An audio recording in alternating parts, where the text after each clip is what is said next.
I just finished Wild Reverence, and I'm so excited to share all my thoughts on Rebecca Ross's latest upcoming release. And thank you again to NetGalley and St. Martin's Press for this e-arc. FYI, I'm gonna share spoilers, so if you haven't read the Divine Rivals duology, save this video for later and scroll out now. So this is a prequel set in the Divine Rivals world where we are more focused on the gods, and in particular, Matilda, the Herald Goddess. And we also are introduced to a boy, later Lord of the River, named Vincent, who always sees Matilda in his dreams. So we have this kind of soulmate connection going on here.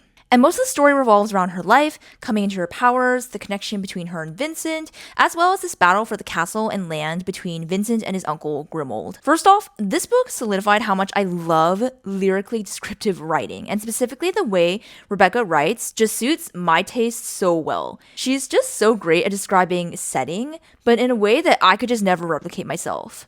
Also, you can tell that this book is really written for the full time, as so many of the seasonal descriptions mention the crisp cold air and the falling leaves, so highly recommend this as a fall read. Otherwise, I was intrigued by the earlier years of Matilda's life, when Bade is training her up, and she's slowly learning about the other gods in both realms. I honestly kind of wish we had more chapters from Vincent's POV overall, but also in these earlier years, because I felt like I wanted to see the build up to them meeting for the first time. And I didn't really feel that since we're mostly hearing the events from her side, and I felt like a lot of the middle was her traveling back and forth between the mortal and the god realms. It just would have been nice to have some more action going on at some points because it did start to drag for me. And I will say personally, I didn't feel the romance and connection between Matilda and Vincent. I think this soulmate trope might not be for me because you already know from the start that they're going to be together and then there's no tension. But it was more so the fact that there weren't that many romantic scenes between them to further build on the connection that frustrated me. I felt like all the scenes we were getting between them were mainly to discuss the battle against Grimold and what they should be planning or doing next.